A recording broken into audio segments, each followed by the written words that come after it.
I am Madison Timmons.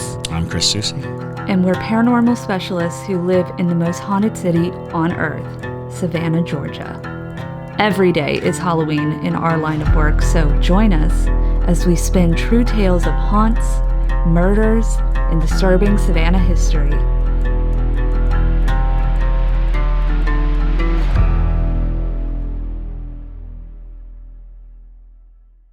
I'm Madison. I'm Chris. And welcome to the most haunted city on earth. Hey there, ghosts, ghouls, and everything in between. We at the Savannah Underground are extremely excited to say that we have officially launched our Patreon. The link is in our description, or you can search patreon.com/Savannah Underground. So head over to our page and join us for bonus content, merch drops, live investigations of haunted locations, and just getting to know us, because we really want to get to know you. Enjoy the episode and stay spooky, y'all. All right. Hello, everyone, and welcome back to another episode of The Most Haunted City on Earth. My name is Madison Timmons. I'm Chris Susie. And we have a wonderful guest today, my best friend, Kristen Osborne. Hello. And Kristen actually works in a extremely haunted building. It's called the Escape Company. It's over on City Market. So we wanted to bring Kristen on for today because the Escape Company actually used to do a experience with the Gribble House. They did a little mini escape room. So we're going to talk about the Gribble House. We'll talk about some of Kristen's experiences at the Escape Company. So also, Kristen, would you like to introduce yourself? Yeah. Hello. My name is Kristen Osborne, just like Madison said. Perfect. All right. Well, so let's go ahead and dive right into it. Let's talk about what the Gribble House kind of was. So there's a lot to unpack with this story. But the Gribble House was located over on West Perry Street. It's no longer standing, unfortunately. But the crime happened on December 10th, 1909. And so this would happen to three women who were living together. And it was a mother and daughter. So the daughter was Carrie, and she was living with her elderly mother, Eliza. And then there was a woman who was renting a room from the two women, and that was a woman named Maggie Hunter. Maggie Hunter was kind of a woman who was on the run from her abusive husband and things like that. But to kind of give you the gist of it, essentially, the morning of December 10th, 1909, these three women were attacked in their home by kind of an unknown assailant with an axe. And so Carrie was said to be beaten the worst out of the three because she was trying to defend her mother, but she was also partially deaf herself, so she was kind of taken off guard. But she was beaten and had sustained a slit throat. Eliza was found sitting in a chair in the back bedroom with the back of her skull beaten in. And then Maggie actually was alive when the police arrived. She had also sustained a slit throat. She had also been beaten, but she actually lived for 3 days after the attack. God. Oh, yeah. So after the attack, the police were kind of, suspicious. They actually thought it was an African-American crime. They ended up investigating 140 African-American men for this crime. But Maggie, right before she died, she was talking to a priest who was kind of, doing his thing, helping her, because it was very apparent she was going to pass. And she said that it was her husband who had committed the crime. So there was another issue, too, where the murder weapon was never found, and there were no other witnesses. So it was kind of confusing for them because they're like, okay, well, we can bring in, Maggie's husband for, investigation. There were two other men they were also investigating. But they actually went to Maggie's husband's house and found blood-stained cloth stuffed into his fireplace. And that was what got him arrested for these crimes and put on trial. He ended up getting the death penalty, but the day before he was supposed to be executed, it got changed, and he was actually just given a life sentence. But then he ended up getting released about 12 years after. And so there are some theories as to if this is why the women are still so present. So that's kind of the nitty gritty of a very, extensive story. But It is an insane story. It is an axe murder. I mean, a legitimate axe murdering, which just sounds sensational. That's some headline grabber right there. Axe murderer. And it's so indelible that there was a period of time when people didn't talk about the Gribble House at all, but people knew the story. They didn't even know that it was called the Gribble House. They just knew of the 3 women who were axe murdered in a generalized area. Yes. The Gribble House did get a resurgence with the interest in ghost stories and ghost, tours and things of that nature. I remember in the mid-'90s, I had a friend who used to work at the Civic Center. And the Civic Center is like right across the street from where the Gribble House stood. And he used to say late at night when he was coming, especially in the winter months, when he was coming to his car, he would hear a woman screaming. And he would, the first few times he heard it, he immediately was like, something is terribly wrong. But he said it became such a normal thing that he almost felt like he could set his watch to it. If he was working late and it was cold outside, that walk to his car, You'd hear a lady scream. You'd hear that lady scream. Do you have experience with a screaming lady? I mean, oh gosh, I'm trying to think. I don't think about a screaming lady, no. A lot of things, it's not things that I've heard. A lot of it is just random things that I've seen. And, it's a lot of times, I feel like, Madison, you talk about this a lot with guests on here about if you're sensitive or not. And I would probably like to say I'm maybe slightly sensitive, sure. Semi-sensitive, if you will. A touch of sensitivity in me. But, it's a lot of times it's really been mainly seeing a couple of things, not so much just hearing it. And sometimes, you just wonder if it's a trick of the eye, but then... And is this at the... Escape room? Yeah. Which we should tell the listeners that the escape room that we're speaking of is right at the corner of City Market. It is a widely and very vastly haunted area for a variety of reasons. And the specific building that this escape room is in has a very sordid history with a very specific ghost. And we'll get into that. I'd like to hear your experiences first. Yeah, absolutely. So I will say, the building that we work in is definitely inhabited by some spirits for sure. I think a lot of times it's passing spirits, but then there are a couple of spirits that we believe to be there pretty regularly.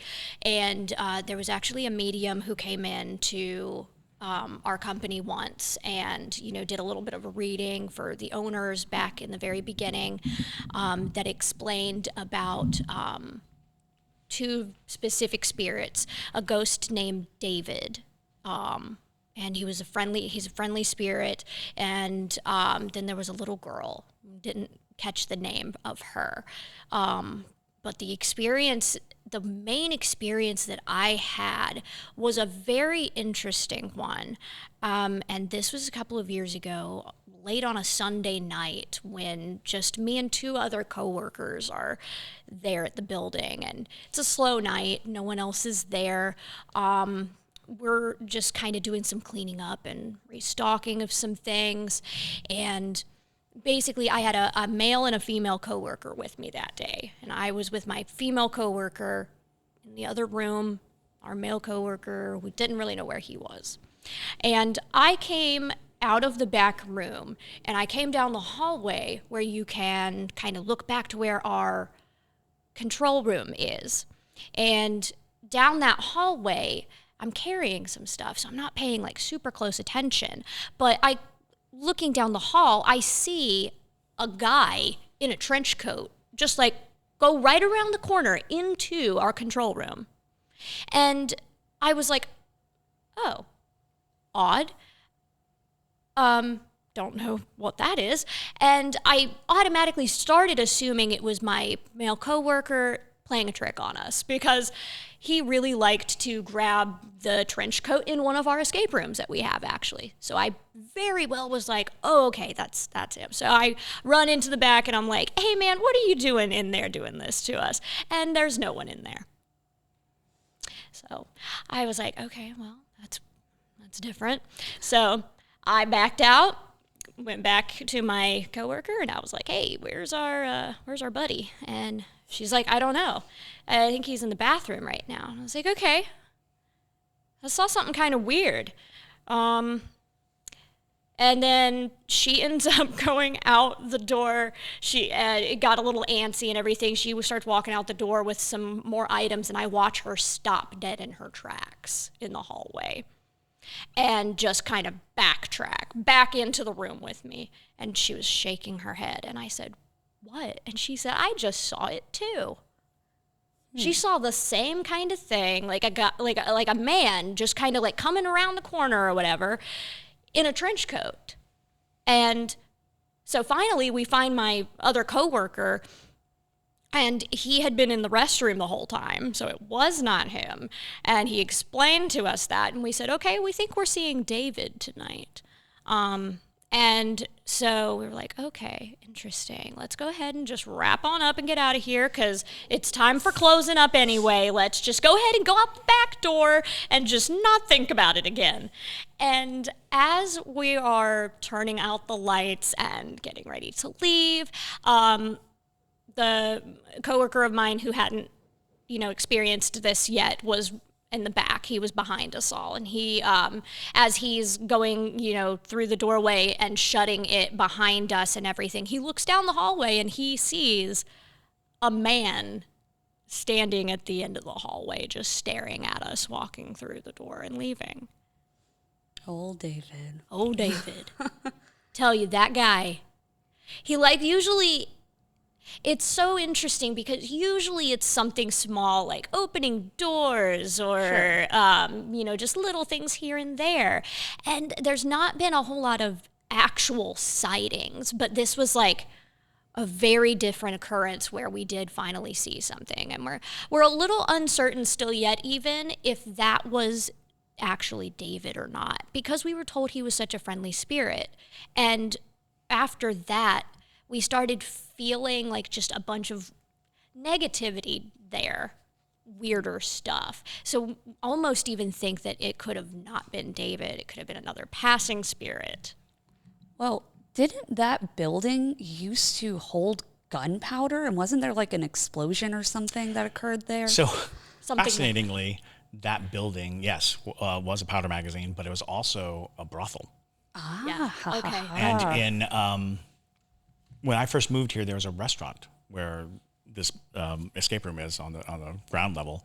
It was called 606 East Cafe, and one of my favorite restaurants. But it was besieged by a persistent ghost story, and it was a woman that there's a long mirror down the hallway to the bathroom. So as you're leaving the bathroom, you're facing a walled mirror, and people would come out and see in the reflection of the mirror somebody in the hall. And they usually would typify it as this woman in like Victorian era clothing, and they would turn and she wouldn't be there, and they'd look in the mirror. And this was a common thing. And I spoke to a purported medium who said that it was a brothel at one point, and that a woman was actually murdered there. She was beaten to death with a lantern. The lantern set fire to the building. There was a huge fire in the building. And so it was interesting because after the fact, I realized that I had heard stories of people having smoke, and I always thought it was the gunpowder, was people talking about fire and smoke, because apparently when it was a gunpowder magazine, it blew up. Yeah. Prompting them to move their gunpowder magazine out into the woods, like far away. It was a trek. Right now it's out on 17. You can still visit that powder magazine that's out there. It's this big brick structure. But they moved it away from the city because the city was very flammable, and it was very dangerous to have these explosives. But you're right on the very corner, technically the outskirts of City Market, and City Market being a place where slaves were sold, where goods were sold, where people came from all over the world to make deals, and then you'd have all these sailors looking for a good time. So that whole area. You always hear, "Oh, this used to be a brothel. That used to be a brothel. This is a brothel." So that was a common business in that area, according to legend. there were no business books to. It's like brothel. Yes, of course. Especially- no one was like reporting it on their taxes. Yes. You mean to tell me no one kept record of all their brothels in town? It's very odd, but I think that they probably coincided with the slave trade as well. It was probably a side hustle. Human trafficking is human trafficking.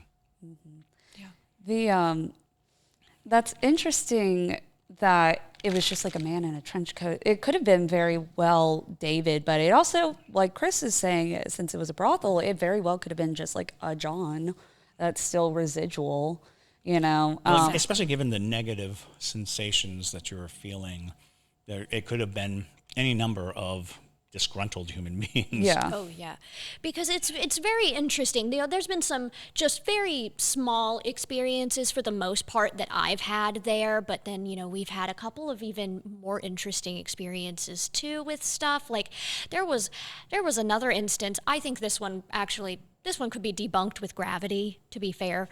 But we used to have this big antique mirror sitting on a ledge. Yeah. On a ledge. I mean, not a great idea.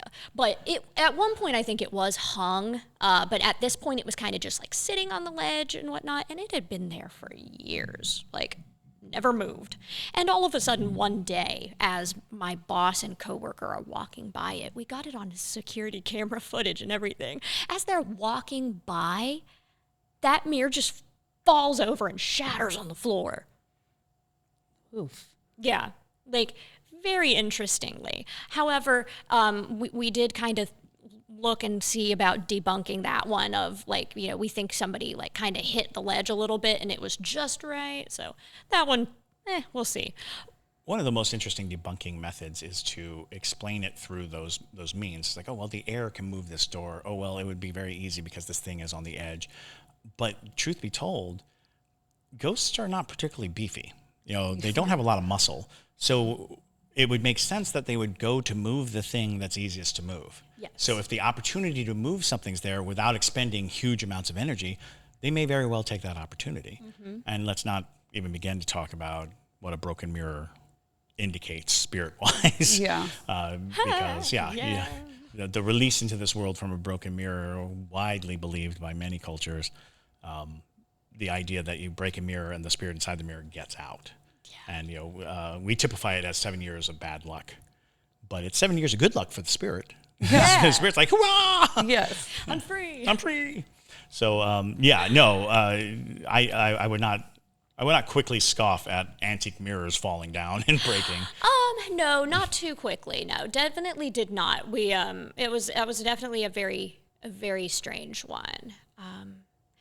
But yeah, it was really interesting. I think there was another instance with somebody else who, we have a bar down there in this escape room, and it's got, we have one of the soda guns and everything. So we have a cabinet that we keep all of these containers in that hold like all of the sodas and stuff like that. And they're pretty heavy and they're big, large boxes, and they sit up on a shelf. It's really awful to try to restock these things too, because they're, you just like put them over your head. And there was one day where this also got caught on some security camera footage. A coworker of mine is behind the bar with some customers up front and everything, and one of the boxes just comes flying out of the cabinet. Oof. It's full. It's not like an empty one, and yeah, that one was very, very creepy. Yeah, you really start hedging your bets when you start dealing with entities that have any physical force, any physical ability. That is definitely walking into dangerous territory, because in order for a spirit to have effect on the physical world, that means they have to have some form of force here. And any force they use to move an object is the same force they can apply to you, physical force. And you hear about it, people getting scratched, people getting pushed, that sensation of something physical happening. And to me, physical manifestations are a step more dangerous than visual or audio. Once something starts moving, now you're dealing with an entity that's going to expend energy and a massive amount. I mean, imagine like trying to move a giant thing with your breath. Imagine trying to blow on a box to make it move, because technically most spirits, in order to manifest the energy to move, have to have a massive amount of energy, which makes them, and I will use the word dangerous, which definitely makes them more present threat than something that's going to jump out and be like boogity boogity. So to bring it back actually to the Gribble House, I used to work for the company that owns the building that is now where the Gribble House stood. And so a lot of times the people who work in that building, they aren't very aware of history because they don't need to. They're not usually tour guides or people who, are super big like a garage. Yeah, it's a car barn. It's, it's meant for mechanics and trolleys. So at Christmas time, they run the Christmas tour out of there. Now, I worked the night of the anniversary of the Gribble House murders, and nobody else acknowledged that particular incident at all. So I because I was managing that Christmas tour, because it was off season for ghosts and stuff like that, so I would be in there oftentimes alone for extended periods of time. And I kind of got to know Maggie Hunter a little bit. She's probably the most prominent spirit on that property. She hangs out in kind of this metal gated off area. And so she usually is pretty harmless, to be quite honest, for dying in such a dramatic way. And maybe it's just because I'm a woman and she's like, cool, you're good. She didn't really bother me. She, sometimes messed with my phone that I was connecting the Christmas music to, but I don't blame her. It was very obnoxious. So, but the odd thing was I was the only one who acknowledged that anniversary. Nobody else did. And the next morning, well, I shouldn't say morning because I came in the afternoon to get everything set up. And her gate would have this solid metal lock on it that I had to put on every single night. And it was completely broken when I came in. And I'm like, that's weird. Broken? Yeah, it was literally broken, like somebody snapped it, but it was solid metal. And so I'm like, how did that happen? So I started asking, some of the mechanics and guys who come in, to set things up with me and whatnot. I'm like, hey, did you notice anything else that's like broken, like this, like lock, this lock, here it is. It looks like it was mangled. And they're like, that's weird. No, nobody was in here last night. Everything was locked up. You set the security alarm, right? And I was like, yep, set it. Everything was good. They're like, well, nothing was tripped. There's no other sign of damage in the building. I was like, I wonder if that's Maggie just making her, presence acknowledging, like, hey, y'all, bad things have happened on this property and nobody cares, it seems like. And so a lot of times when spirits have that very deep trauma from their life, sometimes when anniversaries come about, they just feel disrespected if, you're just going about your normal life. Well, what really kind of chills me is the fact that if you look up the Gribble House murders, the descriptions of the injuries do not sound like he hacked them with the edge of the axe. It sounds like he was using the blunt end, the back end, to bash them, because the descriptions are not hack marks or cuts. They are bludgeoned. They were bludgeoned. And that led me to think this person is just using raw rage and energy, not, it's hard to survive a hit from the axe like this, but he obviously repeatedly hit two of the victims.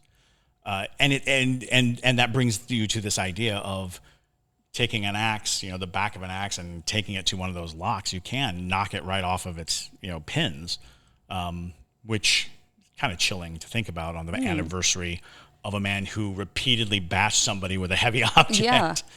Well, especially because it was found out that it was Maggie's husband, and she was the reason why he showed up. So yeah, if she was staying behind a locked cage for that very purpose, that is it's intriguing. It is intriguing, And we discussed earlier that we're dealing with an injustice. The victims were not given justice. He was not punished to the expectations of everyone what he deserved to be punished as. So now we're dealing with spirits that are probably restless at the lack of justice. And their discomfort, their anguish could very well keep him from passing on. Keep him, like when he died, they probably drew him back to the scene of the crime and make him live it over and over again, just as a measure of justice. So that's very interesting. Now, Kristen, I do want to ask, so when you guys were running that small little experience with the Gribble House, did you ever get like any activity that was in that room in particular because of the violent nature of the whole thing, where they're trying to find an axe that's the murder weapon or whatever? Did you ever get any kind of activity? Honestly, I can't say that we specifically did with that one, because of the fact that we called it the trolley room because we had guests that would come down for this 5-minute immersive experience of doing a 5-minute long escape room based on the triple axe murders. And so the room was interesting. It's it's spread kind of long, and it was divided into 3 sections, and we would put people in 3 sections, and they had to work to try to find the axe first. And so there were 3 axes hidden that they would try to have to find. And every once in a while, the room didn't feel great sometimes, but that's where I go back to, those other spirits too. We have so many floating spirits through there. So we very well could have had some residual effects from, the Gribble House murders and everything, and basing that room off of it. But also, the ghosts that, we typically encounter down there, and everything, he typically hides out in one escape room, our CSI room.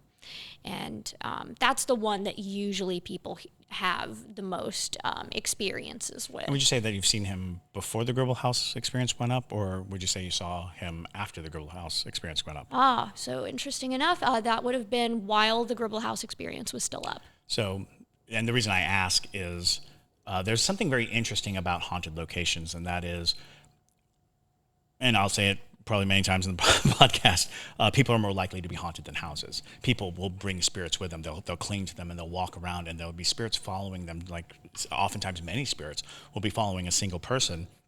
And if you go to a place that has a high enough energy that the spirit can feel comfortable, competent, even, powerful, that spirit may detach from the person and take up residence in the new place where the energy is, very conducive to their existence. If the spirit gets to a place and there's a smorgasbord of energy, it's like, later, I'm just going to be here. And I think that happens in Savannah a lot. I think people come here with spirits and leave without them. I think that a lot of ghosts that we commonly experience may not even be a Savannah-based ghost. It may very well just be a very powerful entity that found a home here. And if you know anybody who's moved to Savannah, you've probably heard the story of, I came to Savannah and I just loved it. So I moved here. I think that happens with ghosts. I think the ghosts come here and like, I just love it. I'm just going to move here. I'm just going to live right here in this little dark corner. It's the hostess city. It is the hostess city. You're right. Yeah. So I actually have another question too. So would you say, because you lived in West Virginia, which is full of all the Appalachian lore and things like that, I wonder, did you find that you had more experiences when you moved to Savannah than you did in West Virginia, or did you, have some experience while you were still living there? So I've had a couple of experiences back home, even not quite. I will say my experiences have been kind of spread far apart. Every once in a while I'll feel some things and maybe hear some stuff even, but it's not always super often that I'm seeing stuff. But I remember one of the first things that I heard and experienced back when I was young is I went to this K-8 school. So I grew up in this school basically, and it was an old building also that was built back in probably like the 1940s, 1950s, and even like half of my teachers went to that school while they were growing up and everything. There was, always talk about Athens being haunted. And there was one time I remember I was pretty young. I was in the gymnasium and I was getting ready.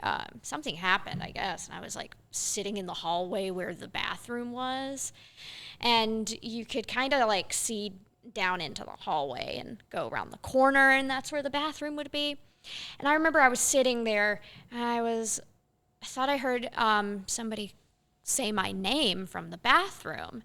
And I saw some shadows, like shadows of girls in the bathroom or something. And I was like, well, hello, who's there? And heard nothing. And then the shadows kind of moved, like they were going around the corner or disappeared or something. And I went on down around the corner, went into the bathroom. There was no one in there. This concept of the Appalachian Calling out your name. It's haunting us quite literally, because it seems to come up every time. And I think just because we're so close to Appalachia, JT, put that down in the books. Must go to Appalachia. And yes. Yeah. Got it. Yes. But yeah, so we've talked a little bit about that, where, there's so many people who report hearing, something calling out their name or whatever. And that's usually some kind of spirit that's trying to get your attention, and usually not for a good thing.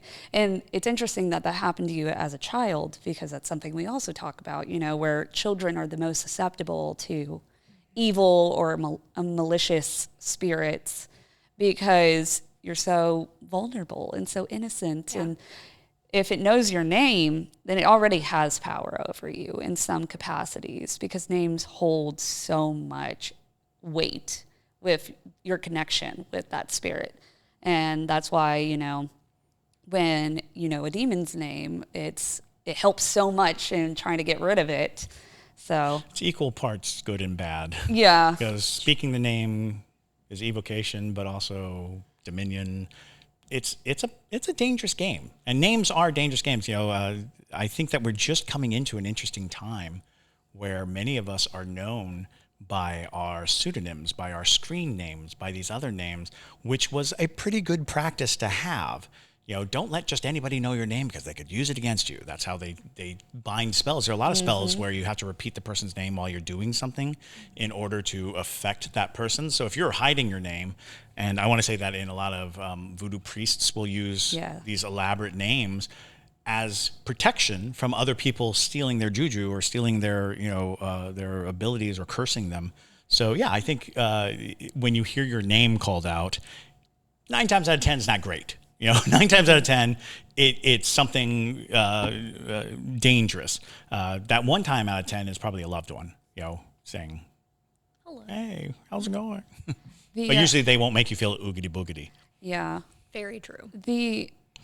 It's interesting that you creating a different name. That was such a common practice in old witchcraft, is that you had your witch's name that was either given to you, or you could theoretically come up with one yourself, and that makes it even easier to conceal your name, because only you know it at that point, and only you know that this isn't your actual name. Right. But so many people used to do that to keep all those hexes from coming to them, or even just like the more mythical spirits, the fae, the leprechauns, the spirits they didn't want to encounter. It like I've said before, it really shows up in fae, because fae are notorious for using your name against you. So absolutely. But you said that you saw like outlines of little girls almost. Well, I thought it was like classmates is what I automatically assumed because I saw shadows of like female figures down there. Wasn't sure if they were older or younger exactly. This was also like so long ago, and I'm trying to like piece together this memory again because it felt like probably some classmates that were around my age. So they would have been younger.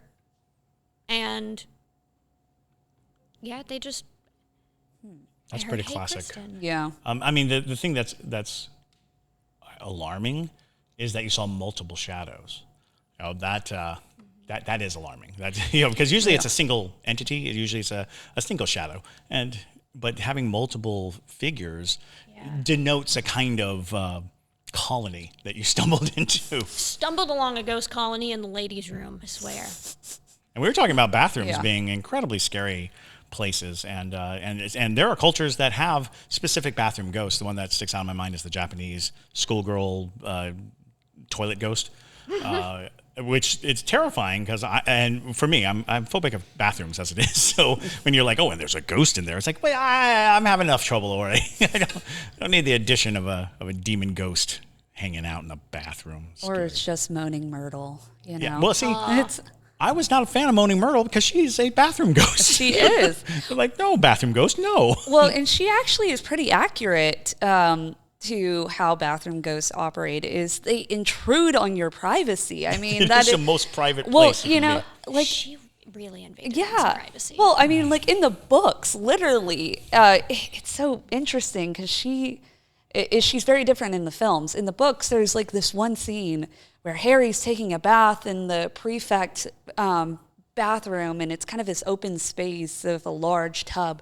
She gets into the water with him, and she watches him naked, like, you know, in this, and while he's, you know, trying to figure out the golden egg thing and whatnot, and she's in love with him. And I'm like, there are so many levels to this. So many levels of wrong just happening right here. Which, I mean, there are spirits that will claim that they're in love with the living or, you know, will intrude on your privacy in that way. And those are ones that are sometimes the most frightening. You know, you've heard, because it's a good comedy trope whenever you have like comedy ghosts or comedy things. And it may have been Chris Rock in Dogma talking about the dead, you know, are all around. And, what do they do? Well, mostly watch a shower. You know? and I was like, that's fair. You know, I can see the line of thought there is, that's a place that we don't get to go. You know, it's not a group activity. So, yeah. That's true. But, yeah, that's an interesting concept, though. And I wonder if maybe in Edinburgh, where J.K. Rowling wrote all this. I mean, I went there, and it's a very haunted city. Oh, sure. So, you know, I wonder if they have this influx of spirits that romanticize humans, you know, and maybe... I would think so. I mean, I think that, and I say it all the time, that love is probably the strongest spiritual connector, and the most likely reason to experience a ghost is because it is a loved one who passed trying to communicate the love they had for you. So with that in mind, I think that the romanticized version of human dead relations is exponentially more the older a civilization is. You know, the older the civilization is, there is a, oh, you know, you died before your love, you know, and then what happens? It's like, well, your love mourns, but they see you every day. You know, it's a part of that experience. And I think that ghosts were much more readily accepted without there being a very big scare factor for a long time. There's a long time when it was just normal. You know, you take Shakespeare's ghosts. If the ghost shows up in Shakespeare, they were, that's normal. You know, this is what happens. And it was common enough for them to address it in at least 2 plays where people encounter ghosts, and they take it very like, okay, well, this is happening now, and we have to do something about it. Well, it's interesting that you bring up that, like, you know, a lot of times people think ghosts have to be scary looking. There's a really interesting concept of what we believe every entity to look like. We always think like demons are ugly and scary and angels are beautiful and gorgeous and have long flowing golden locks or whatever. That is not the case at all. Actually, angels themselves are a frightening thing. Be not afraid. Exactly. Like in the Bible where they often say like, do not be afraid, like stop having a panic attack, essentially. There's a reason to say, be not afraid. Yeah. And so it's because they're so abnormal looking and they often have to transform themselves into something that we mortals can actually comprehend. Right. But there's also demons that are beautiful, and that's what Lucifer attracts you Morningstar, to them. you know, Yeah. the most beautiful of angels. Yeah. You know, it's I find it interesting that we've created this imagery of what we believe. And that fascinatingly plays into the Indonesian ghosts that we were talking about, how it is all about a physicality that you recognize them as. We are very tied to making a form for our ghosts. We're very tied to like making the shape that we would pass on to the next person. It's like, oh, it was, you know, a woman in white and long black hair and her eyes were dark. And the fact that we can describe ghosts so readily and fully speaks to the tradition of ghost stories. Yeah. You know, we start to recognize them. You know, chains on a ghost are such a common thing throughout history. But the question was, why? You know, what makes the chain? Well, it turns out that sometimes they would bind bodies with chains in lieu of casket, and the chain would keep the body from sifting through the ground. You know, and a lot of times you see the common ghost being a sheet. Well, we used to wrap bodies in sheets. In many cultures, we still do wrap bodies in sheets, the shroud. And the shroud that we wrapped them in, sometimes we'd wrap a chain around it all, put it in a hole, and there you had the last time we saw the body. It was in a white sheet with chains. And then, surprise, you're haunted by what? Something that looks like white sheets rattling chains. A white sheet chain ghost. White sheet chain ghost. Yes. Yes. So you mentioned that in the escape room, there's a lot of transient spirits. So for those of you who don't know what a transient spirit is, it's basically a homeless ghost. Yep. And there's lots of reasons why they show up and why they want to be wherever it is that they are. But do you have any ones that like you've noted in particular that you've seen, or, you know? Yeah, so like I said, the one that we at least mistook or thought was David that maybe was not, that one, because that one seemed to bring forth more of a negative energy.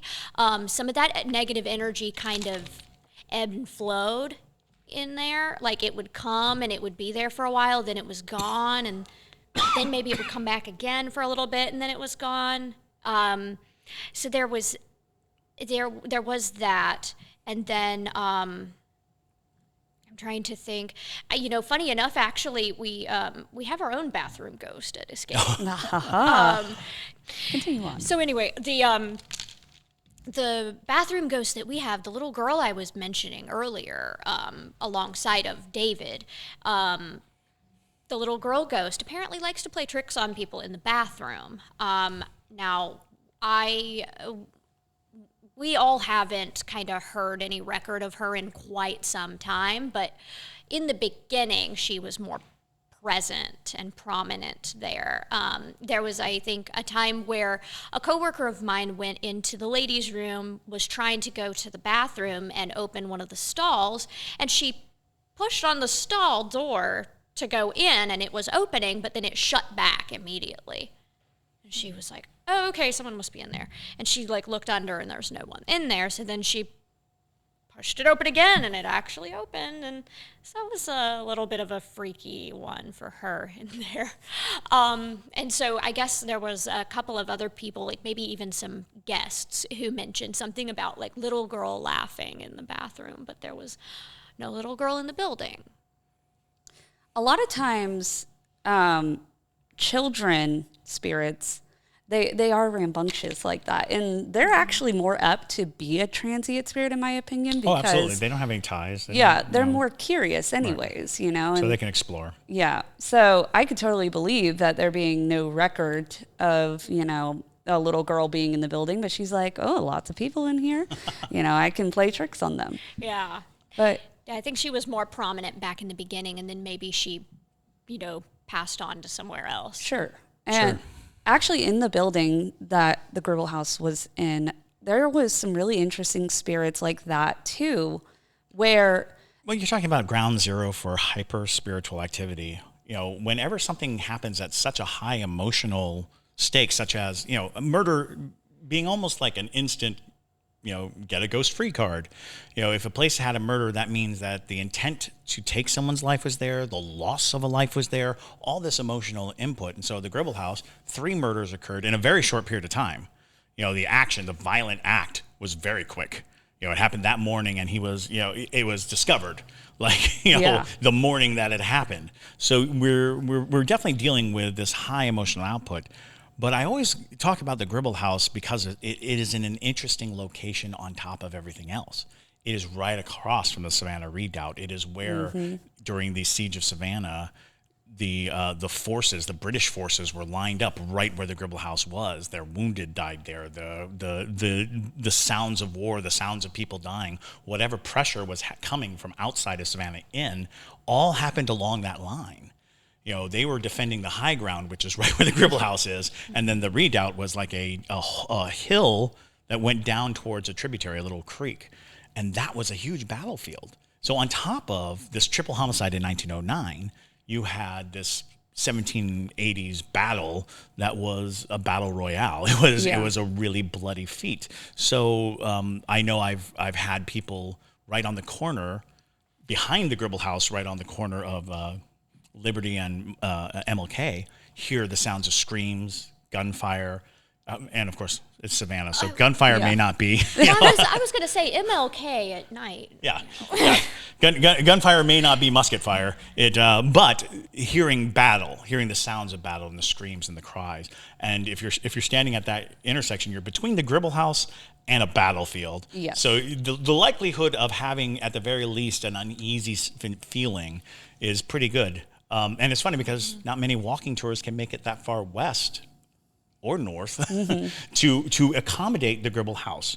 So, when people come to Savannah and they're like, oh, where's the Gribble House? They're kind of surprised to see that it's away from like the heart of downtown. It's right on the edge, the western edge of downtown, right by the Savannah Civic Center, which brought thousands of people, thousands of bodies of energy moving around to see shows, to do these things. We talk about theaters being haunted.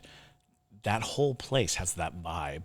It's like, oh, this is perfect for haunting. If you needed all the ingredients to haunt a place, triple homicide, a theater right across the street, a battlefield on the other side, you're really hedging your bets. You're going to have an experience. So it's actually funny. There is a couple soldier spirits that are in that building. Oh yeah.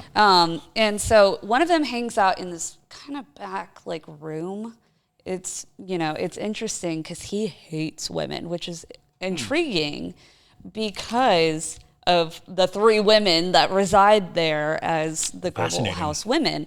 Yeah. I realized that when I was first getting trained in that building for the Christmas tour.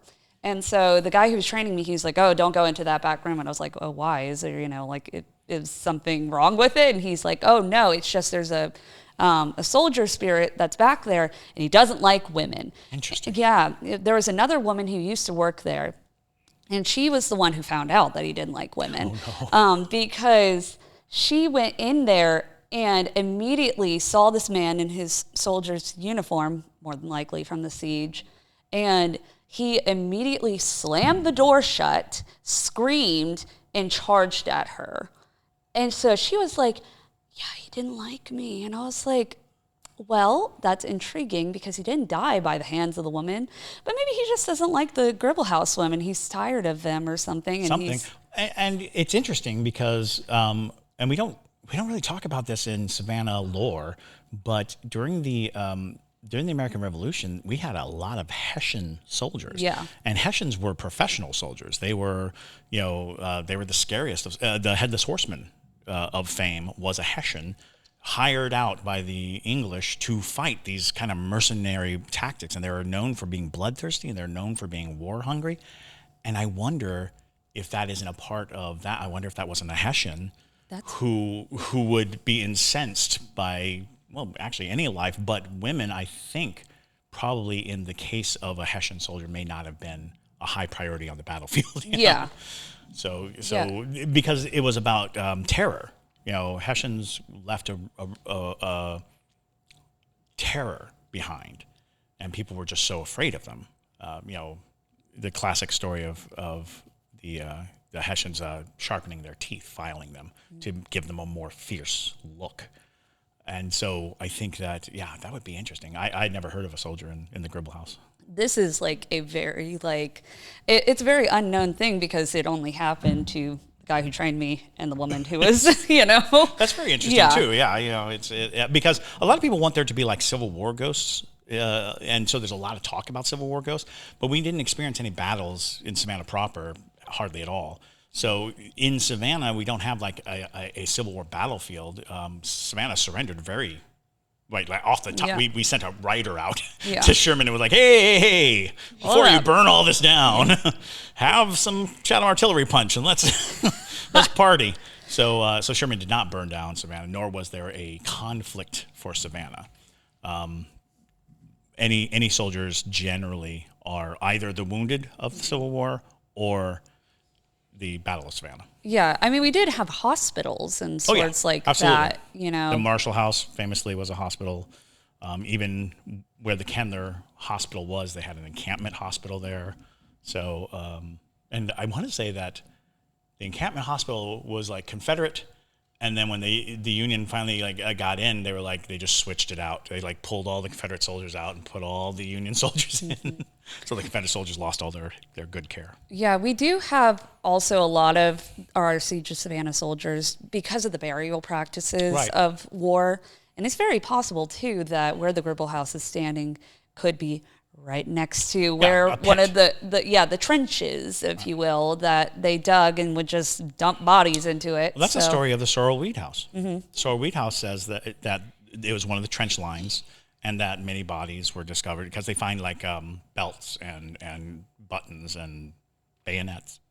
Yeah, the reason why those trenches existed was because during the Siege of Savannah, I think the number that's kind of been tossed around now of how many dead there were was around 1,200. Mm-hmm. So when you have a battle of that nature and you have 1,200 people you got to dispose of, you don't have the time to pick every single body up and give them a proper Victorian funeral or, that would have been colonial, but regardless, it's still a very, very extensive funeral process.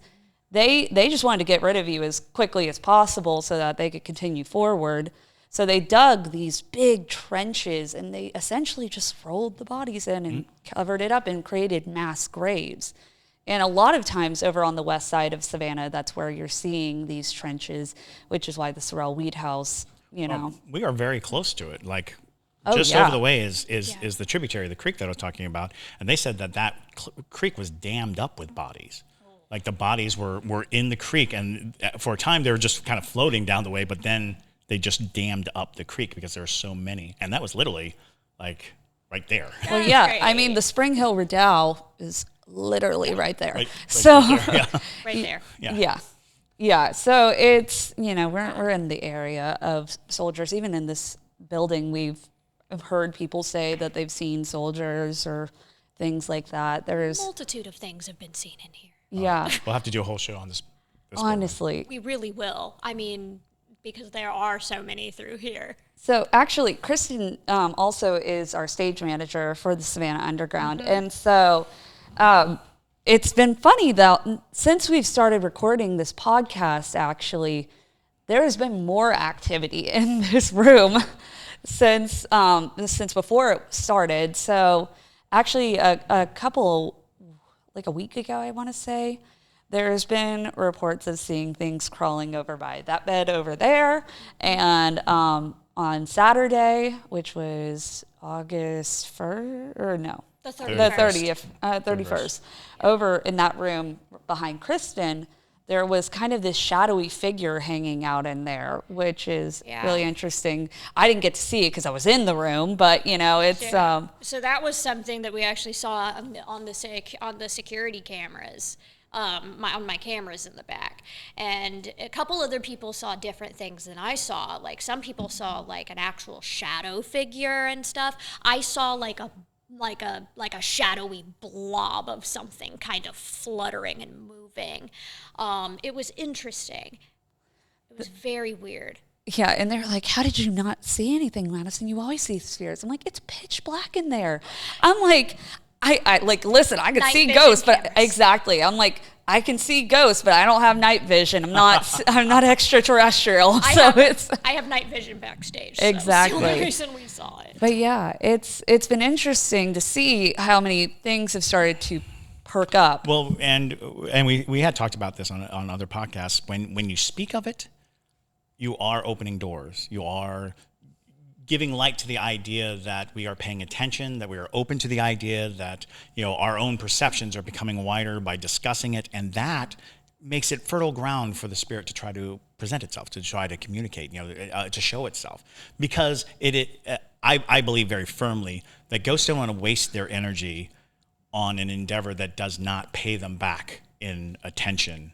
The exchange is they show themselves and we pay attention. And it's funny that we use the word pay. We pay attention. We give them attention that nourishes them, that gives them form, that gives them purpose and sustenance and connection. So when you're telling stories, when you're sitting around, this is the ghost story, whether those stories are even related at all to who these entities might be, it opens the door. It gives them an opportunity to say, this is a place of openness. This is a place where people are willing to pay attention. Since we've started, I constantly feel this draw to this area. In my hearing, in my vision, I'm always looking over here because there's this sensation that just beyond the area that I can clearly see is something standing, is something waiting. I don't feel any particular threat per se, but I definitely feel like we are guarded by the halo of this light that we're under. Yes. It's funny too, because there is this one spirit that I've noted in this area that is what I would classify as a trickster spirit. It is just something, it's a low energy being that will transform itself into whatever you want it to be, just so it can get your attention, because that's how they feed. Now, what I've noticed it starting to do since we started talking about this, and it's starting to pick up on that, is that in that bed where we've often seen this spirit, that's where we do our hag scene. And the actor who plays the hag, Leafy, he does this very particular movement where he's crawling on all fours and he's very animalistic. And we've seen in quite a few people have reported watching on the cameras while the hag's in bed, seeing this creature like a spirit doing the same types of movements. It's mimicking it because it sees the reaction that the audience is giving the hag, being like, oh my gosh, it's so frightening. Wow, that's so creepy. And it's like, wait, I can do that too. Sure. I can move like that. I can be creepy. I can crawl around the bed, but nobody's paying any attention to it. Mm-hmm. So I wonder if it'll ever, Although equally, we could really freak Leafy out and ask him whether or not he feels that his portrayal is derived from within him. Ooh. Or from an entity that is trying to get him puppety-like. Is it informing him of how to move?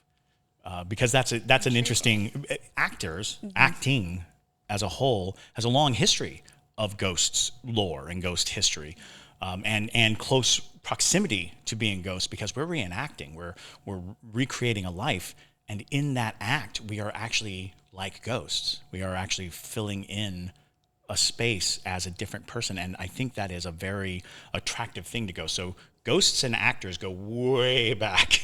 The concept of where is the muse, where is the inspiration? Are you being informed by, because when you speak lines that have been spoken for 500 years, you are basically stepping into an infinite loop of character.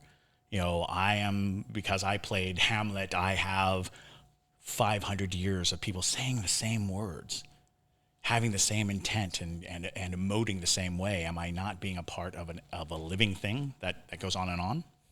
I'm going to ask Leafy. I'm like, hey, Leafy, how's your home life been? How are you sleeping? Yeah, you got any sleep paralysis going on? Yeah, exactly. It is interesting, though, how many people have reported seeing the same thing with sleep paralysis, too. It's like, they all say that it's like this gaunt, stringy-haired thing, and it is interesting if maybe over time, because people keep talking about their sleep paralysis experiences, it's starting to morph into other people's sleep paralysis. There's a great documentary called The Nightmare. So look up The Nightmare. It is a documentary about sleep paralysis, but it's also a very effective horror movie because it definitely touches upon the sensations, visions, and expectations of people who suffer regularly from sleep paralysis. And that'll be a whole nother episode, I'm sure. But with that being said, though, we do need to start wrapping things up. So, Kristen, thank you so much for joining us. Of course. Thank you guys for having me. Absolutely. It was a good time. Yeah. Do you have anything you want to plug or anything you want to talk about? Honestly, just, the Escape Company is a really great place. It's super awesome. We have a lot of fun down there. And stop by for a drink or a game sometime. And the ghosts are usually pretty friendly down there. So don't Holy Ghost Tabernacle. Oh, yeah. Listen to the Holy Ghost Tabernacle Choir, everybody. My soon-to-be husband is the drummer in that band. And they won Best Metal Band of Savannah this year in Connect Savannah. So that was great. And then, of course, going to plug that Savannah Underground Immersive Theater show. It's a really good time. We have such a good time here. And, Yeah, Kristen will be orchestrating your horror experience as the stage manager. So, That's my awesome. duty. Yes. Awesome. Chris, you got a ghost tip? Oh, gosh. I keep forgetting that there are ghost tips to be had. So, ghost tip. Anything that you ever heard happens at midnight actually happens at 3 a.m. We use the term midnight to mean 12 a.m. That is a commonality. And when we say, you have to do this at midnight for it to work, we're actually participating in a security measure. We actually don't want people to have their seances, do their Ouija boards, do those things at the appropriate hour. We're saying midnight, and people are like, 12 a.m., I'll do it at 12 a.m. It's 3 a.m. It's actually the middle of the night. And the concept being that spiritual forces will use the same psychic energy that we use when we're awake. So when we are asleep, the drinking water is free. The area for them to get energy is not overly populated, and so they can actually be more forceful. That's why ghosts appear more at night than they do during the day, and also why if you see a ghost during the day, that's a powerful ghost. It is actually not dependent on that psychic well that we all, get our energy from during the day. Ghost tips with Chris. So awesome. Well, we will see you guys again in the next episode. I said this in the last podcast episode, but we're going to start uploading every Tuesday, Thursday, and Saturday.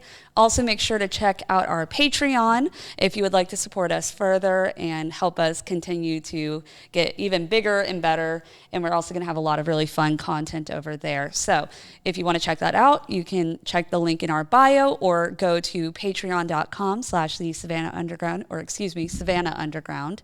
And also, if you want to check us out on TikTok or Instagram, we are there under the Savannah Underground.